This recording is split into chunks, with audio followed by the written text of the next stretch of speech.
Welcome to CT Expert Insights. When your business needs people it can trust, you can count on us. We dedicate ourselves to getting to know your needs and finding solutions to meet them. You'll have a team of experts backing you up.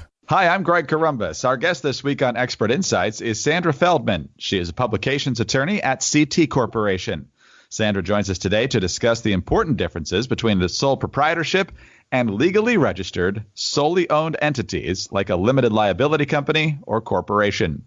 These are differences that business owners will want to understand clearly before choosing their business structure. So today's podcast is going to be very helpful. And Sandra, welcome back. Thanks very much for being here.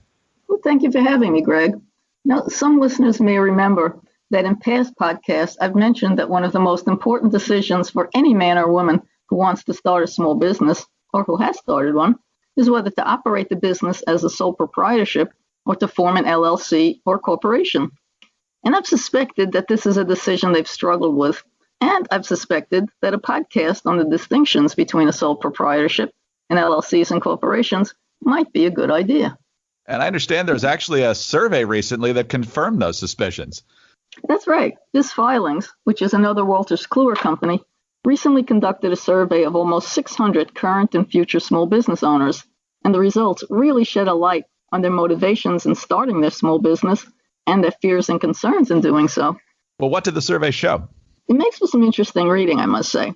For example, it shows that wanting to be their own boss and having the freedom to put their ideas to work are the most frequently cited reasons for starting a business, while being afraid of making a mistake and not having anyone to advise them are among the most frequently cited fears and concerns. But the result of the survey that I found the most interesting is that it showed that deciding whether to operate as a sole proprietorship or form a legal entity like an LLC or corporation is at the top of the minds of most of the survey respondents. And that's the issue that I would like to address. Well, let's begin by defining what a sole proprietorship is, just so everybody knows, and there might be some listeners who don't, and talk about what it is and how it's different from other business structures like LLCs and corporations. Well, a sole proprietorship, quite simply, is a business owned by one individual, and it's different from an LLC and a corporation in two main ways. First, a sole proprietorship is not a statutory entity, while LLCs and corporations are. And secondly, a sole proprietorship doesn't have an existence separate from its owners, while LLCs and corporations do. Well, that's pretty simple. What does it mean that a sole proprietorship, though, is not a statutory entity while LLCs and corporations are? It means, first of all, that you don't need a statute saying you can form a sole proprietorship. All you have to do is start doing business, and voila, you have a sole proprietorship. But the same isn't true of either an LLC or a corporation. There has to be a state statute saying you can form an LLC or a corporation, and you have to do whatever that statute says you have to do to form that LLC or corporation, which at a minimum will be filing a formation document with the state agency in charge of business entities. It also means that a sole proprietorship doesn't have to comply with the provisions of a governing sole proprietorship statute because there isn't one. While on the other hand, LLCs and corporations, once they're formed, have to comply with the LLC or corporation statute under which it was formed, which will mean, among other things, it'll have to maintain a registered agent and file an annual report. Sandra, it sounds like not being a statutory entity is an advantage of the sole proprietorship. Would you agree with that? Well, it's both an advantage and a disadvantage. It's an advantage for the small business owner in that it makes doing business as a sole proprietorship simpler.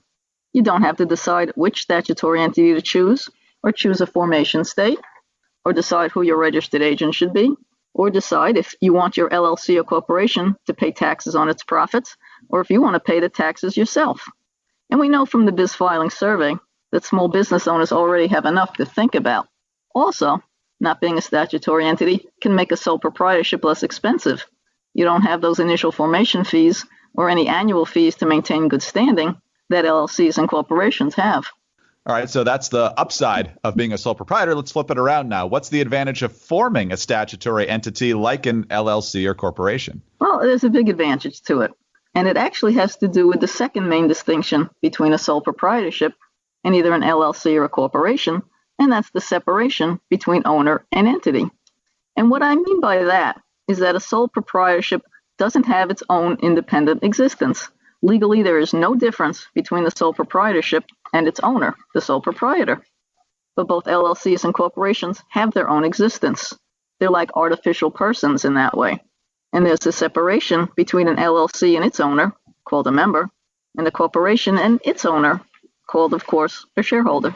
And this is a critical point. Explain why a separation between owner and entity is important. Well, it's important because it results in limited liability for the sole member of an LLC and the sole shareholder of a corporation that a sole proprietor doesn't have.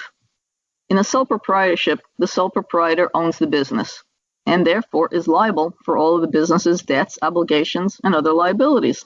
If, for example, there's a breach of a commercial contract or non-compliance with business licensing or tax laws or any other statute that has penalties, the sole proprietor's personal assets, like a bank account or a house, can be reached to pay the debt or penalty. And that's not the case with an LLC or corporation, right? That's right. If you form an LLC or a corporation, it will be that LLC or corporation that owns the business and will be responsible for the business's debts, obligations, and liabilities. And neither members nor shareholders are personally liable.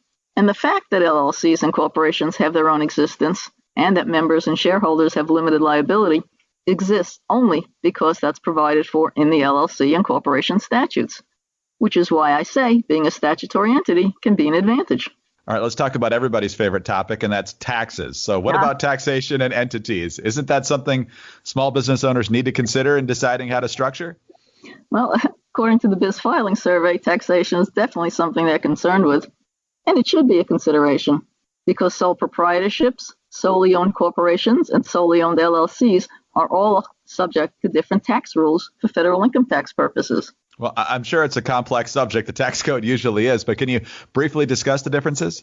Well, sure, it is complex, but to put it in simple terms, in the case of a sole proprietorship, the IRS makes no distinction between the sole proprietorship and the sole proprietor. The business's profits are the sole proprietor's profits, and he or she pays the taxes on those profits. In the case of a corporation, a sole shareholder has a choice. By default, the corporation will pay income taxes on the profits. We call that C corporation taxation because the tax rules are found in subchapter C of the Internal Revenue Code.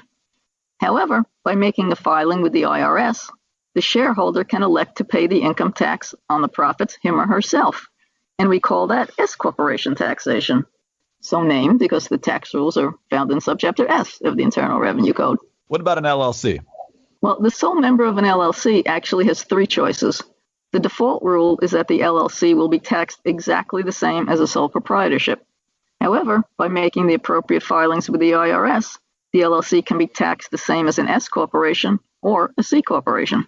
So we're talking with Sandra Feldman, publications attorney at CT Corporation. And Sandra, we've outlined a lot of different things here. And so there are clear differences between sole proprietorships and separately formed entities like LLCs or corporations, whether it's in regards to their complexity, limited liability, and taxation. So is one choice better than the other for most small business owners?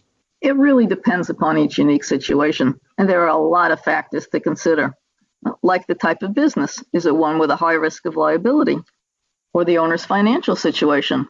Will he or she need outside funding, which is easier to get for a corporation or an LLC? Or are there plans to expand? And what's the exit strategy? Selling the business or leaving it to his or her children? And those are just some of the factors.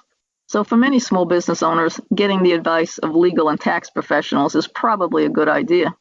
And using a corporate service company like CT to help with the compliance needs, regardless of the business structure, can also help relieve some of the pressure small business owners have. That's really the best recommendation I can make. Sandra, we'll have to call time there. Thanks as always for being with us and explaining these important distinctions for our listeners. Thank you, Greg. Sandra Feldman is publications attorney for CT Corporation. I'm Greg Columbus reporting for Expert Insights. For more information, please call CT at 844-787-7782. With 125 years of experience, CT is here to help you at every stage of the business life cycle.